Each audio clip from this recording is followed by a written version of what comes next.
अगर आपने किसी एनबीएफसी या बैंक से होम लोन ले रखा है, तो ये वीडियो आपके लिए है। नमस्कार दोस्तों, हमारे चैनल में आपका फिर से स्वागत है। दोस्तों, पिछले मई 2022 से आरबीआई द्वारा रेपो रेट बढ़ाने के बाद बैंकों ने भी हाउसिंग लोन, कार लोन और बाकी लोन्स पे रेट ऑफ इंटरेस्ट बढ़ा दिए हैं। और जैसे रेपो रेट में 2.5% की वृद्धि हुई है, लगभग उतनी ही हाउसिंग लोन में भी वृद्धि हो गई।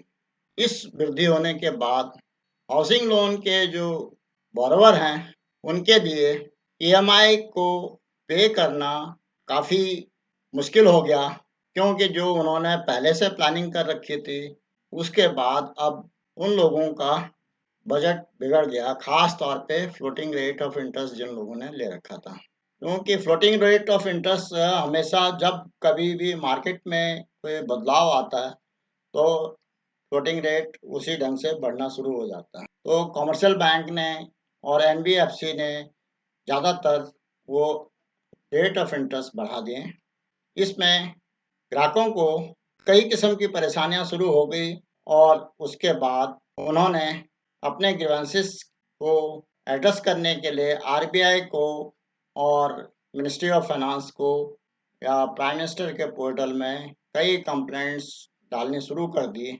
उन सभी कंप्लेंट्स को ध्यान में रखते हुए और कस्टमर के ग्रीवेंसेस को ध्यान में रखते हुए रिजर्व बैंक ऑफ इंडिया ने हाल ही में इस संबंध में कई डायरेक्शंस दिए हैं एनबीएफसी को और कमर्शियल बैंक्स को।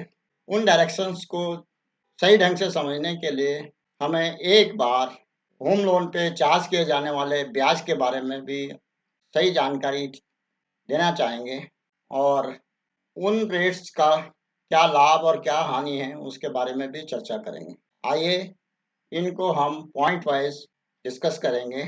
दोस्तों, जैसे कि मैंने कहा है कि होम लोन के बारे में आरबीआई ने क्यों डायरेक्टिव्स दिए हैं, उसका सबसे बड़ा कारण है कि पिछले 2 दशक में ज़्यादातर बैंकों के और एनबीएफसी के जो लोन का पोर्टफोलियो है, उसमें 40 से 50% तक केवल होम लोन के ही बोरोवर्स हैं और उन बोरोवर्स की अलग-अलग किस्म की प्रॉब्लम्स हैं। उन प्रॉब्लम्स को समझने के लिए हम आरबीआई द्वारा जो हाल में ऑब्जर्व किया गया है, उसको भी हम पॉइंट वाइज डिस्कस करेंगे।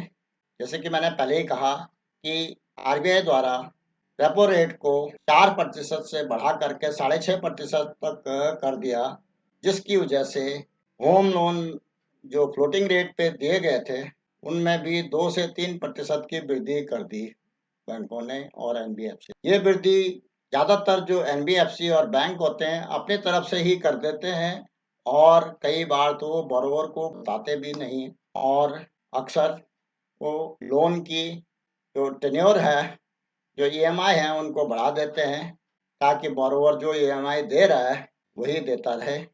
और ये डिसीजन अक्सर बैंकों का अपनी तरफ से होता है।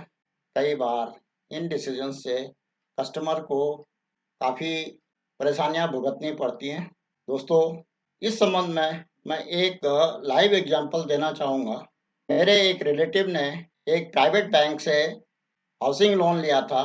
हाउसिंग लोन लेते वक़्त उन्होंने फ्लोटिंग रेट लिया था और उस फ्लोटिंग रेट जब लिया गया था उस टाइम 7% का था, लेकिन जब बाद में रेट ऑफ इंटरेस्ट बढ़े, तो वो रेट साढ़े 10, 11% तक पहुँच गया और जब 11% पहुँचा, उसके बाद फिर से इंटरेस्ट रेट नीचे आने शुरू हुए, लेकिन उस बैंक ने उस इंटरेस्ट रेट को ज़्यादा नीचे नहीं किया और जितनी भी उनकी पहले की ईएमआई बनी हुई थी, वो केवल इंटरेस्ट को ही सर्व कर रही थी और जो प्रिंसिपल था, वो वहीं का वहीं खड़ा हो गया। इस स्थिति को देखते हुए रिजर्व बैंक ने हाल में जो डायरेक्शंस दिए हैं, उनके बारे में मैं बाद में चर्चा करूँगा। रिजर्व बैंक ने पाया कि जो एनबीएफसी और बैंक हैं, उनके जो कम्युनिकेशन है, इंटरेस्ट रेट चेंज होने का, वो कभी भी बोरोवर को समय से नहीं दिया जाता, जो ये शो करता है कि वो कोई ट्रांसपेरेंसी नहीं मेंटेन कर रहे हैं। और कई बार जब वो लोन का टेन्योर बढ़ा देते हैं तो बोरोवर को काफ़ी ज़्यादा इंटरेस्ट देना पड़ता है।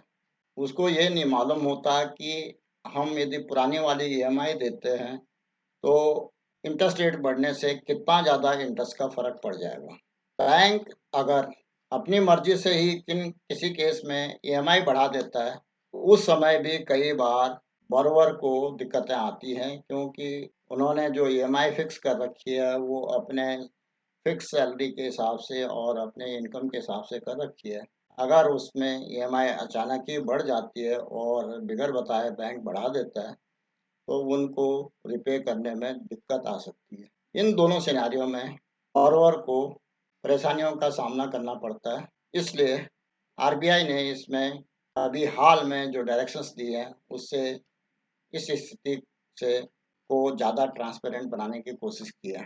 दोस्तों, सबसे पहले हम फिक्स रेट और फ्लोटिंग रेट के बारे में बात करेंगे और ये समझना चाहेंगे कि फिक्स रेट से कहाँ दिक्कत आती है और फ्लोटिंग रेट से। फ्लोटिंग इंटरेस्ट रेट वह इंटरेस्ट है जो कि मार्केट कंडीशन के हिसाब से चेंज होता है और फिक्स इंटरेस्ट रेट इसके अपोजिट है कि वो फिक्स रहता है, चाहे मार्केट कंडीशन चेंज होती है तब भी वो हमेशा एक ही जगह फिक्स रहेगा।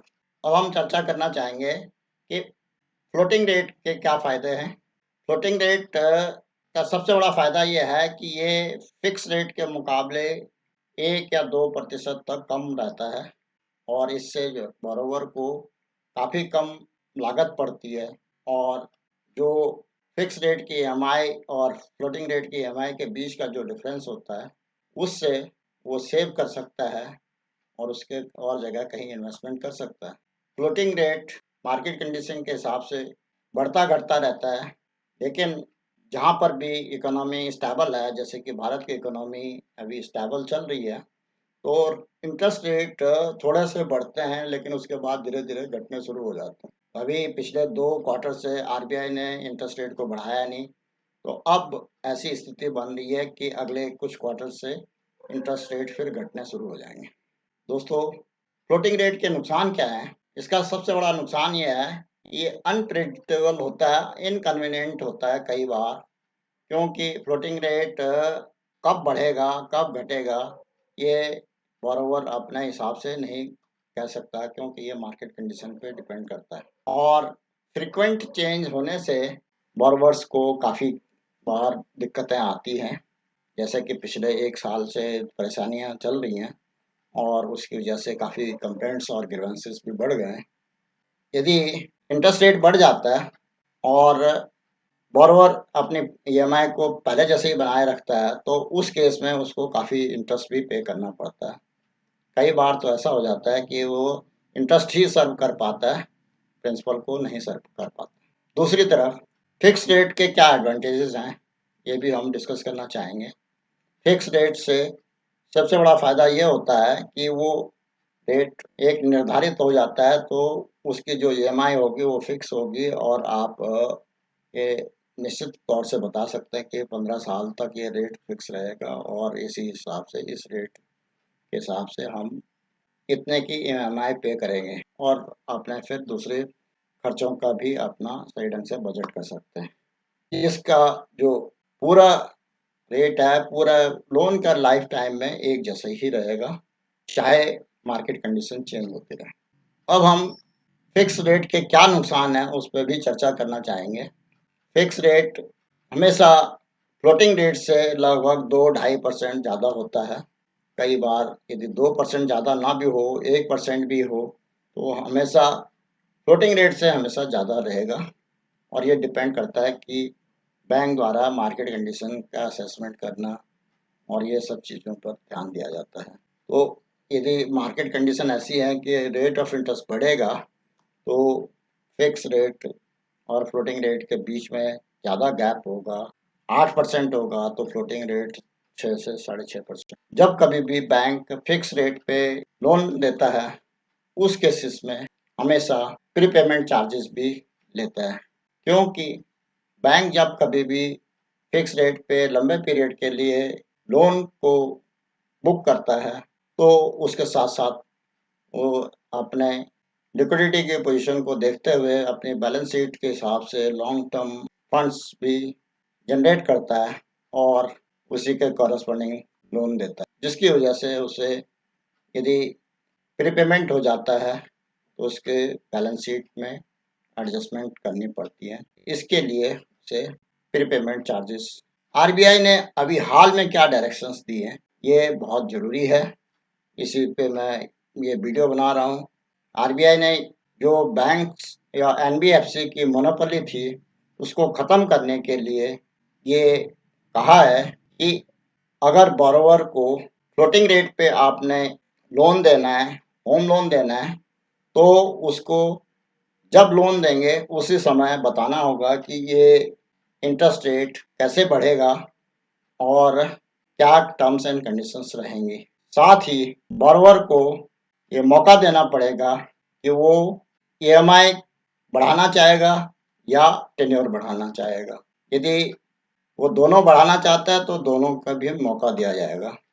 बोरोवर को फ्लोटिंग रेट से फिक्स रेट की तरफ स्विच ओवर करने का भी मौका दिया जाएगा। जो फिक्स इंटरेस्ट रेट के केस में जो प्रीपेमेंट चार्जेस होते हैं, उनको आरबीआई ने कहा है कि वो पहले से ही डिसाइड होने चाहिए, बोर्ड द्वारा अप्रूव होने चाहिए और साथ ही जिस समय कोई भी बोरोवर लोन लेता है तो उस टाइम उसको स्पेसिफिकली एक्सप्लेन करना होगा उसी की भाषा में, ताकि उसको पूरी तरह से समझ में आ जाए कि प्रीपेमेंट का क्या नुकसान है। दोस्तों, जैसे कि मैंने अभी पूरे विषय को एक क्रमबद्ध रूप से प्रस्तुत किया है, कोशिश की है कि आरबीआई के पास जो ग्रीवेंसेस पहुंचे थे और आरबीआई के डायरेक्शंस के पीछे क्या लॉजिक है, उस सब को समझाने के लिए मैंने इसको पॉइंट वाइज लिया था और साथ ही ये भी चर्चा की कि फ्लोटिंग रेट और फिक्स रेट का क्या फ़ायदे हैं और क्या नुकसान है। दोस्तों, एज ए बैंकर और रिटेल में मेरा एक्सपीरियंस है कि अमूमन ग्राहकों को फ्लोटिंग रेट ही लेना चाहिए और फ्लोटिंग रेट हमेशा उनके लिए फ़ायदेमंद इसलिए रहता है कि शुरू में उसमें फिक्स रेट के मुकाबले कम देना पड़ता है। दूसरा, जब कभी भी मार्केट कंडीशन में ऐसी हो कि इंटरेस्ट रेट नीचे उतरने वाले हैं, तो उस समय बैंक फिर उन रेट को नीचे एडजस्ट कर सकते हैं। तो बोरोवर को सिर्फ यही ख्याल रखना चाहिए कि अगर रिजर्व बैंक द्वारा रेपो रेट कम किया जा रहा है, बैंक द्वारा इंटरेस्ट रेट कम किए जा रहे हैं, तो उसके कॉरस्पॉन्डिंगली उनके हाउसिंग लोन के इंटरेस्ट रेट भी कम होते रहें। इसलिए वो बार-बार अपनी स्टेटमेंट को भी चेक कर लेना चाहिए। इसके उलट जब कभी भी इंटरेस्ट रेट बढ़ते हैं, तो उस समय भी बोरोवर को हमेशा अपने स्टेटमेंट ऑफ अकाउंट चेक कर लेना चाहिए और ये देखना चाहिए कि क्या उनकी ईएमआई से पूरा जो इंटरेस्ट का कंपोनेंट है वो रिपे हो रहा है। आरबीआई ने भी ये डायरेक्शंस दी हैं बैंकों को कि जब कभी भी आप किसी भी बोरोवर का ईएमआई का टर्म एक्सटेंड करते हैं तो उसमें ये ध्यान रखा जाए कि उसका इंटरेस्ट अवश्य सर्व हो जाए, इंटरेस्ट हमेशा प्रीपे हो जाए हर महीने, उसके साथ थोड़ा-सा प्रिंसिपल भी रिपे हो जाए तो ठीक है। अदरवाइज़ यदि इंटरेस्ट प्रीपे होगा तो वो प्रिंसिपल परपेचुअली आउटस्टैंड करता रहेगा। दोस्तों, आशा है कि इस वीडियो में दी गई जानकारी आपको लाभकारी सिद्ध होगी, आप आपके लिए काफ़ी फ़ायदेमंद रहेगी और आपको फिक्स और फ्लोटिंग रेट के बारे में जानकारी हो गई होगी। साथ ही उम्मीद करता हूँ ये वीडियो आपको पसंद आया होगा। अगर ये पसंद आया तो इसको लाइक करें और ज़्यादा से ज़्यादा अपने दोस्तों में शेयर भी करें। अगर इसमें कोई और जानकारी चाहिए तो उसके लिए कमेंट करें। हाउसिंग लोन से संबंधित, कार लोन से संबंधित, पर्सनल लोन से संबंधित या बैंक की किसी स्कीम के बारे में या और किसी अन्य स्कीम के बारे में आपको जानना हो तो उसके लिए भी कमेंट करें। फाइनेंशियल लिटरेसी से संबंधित, गवर्नमेंट की स्कीम से संबंधित, बैंक की स्कीम से संबंधित जानकारी हेतु इस चैनल को सब्सक्राइब करें और जल्द नोटिफिकेशन के लिए बेल आइकन दबाना न भूलें। वीडियो को अंत तक देखने के लिए धन्यवाद। जय हिंद, वंदे मातरम।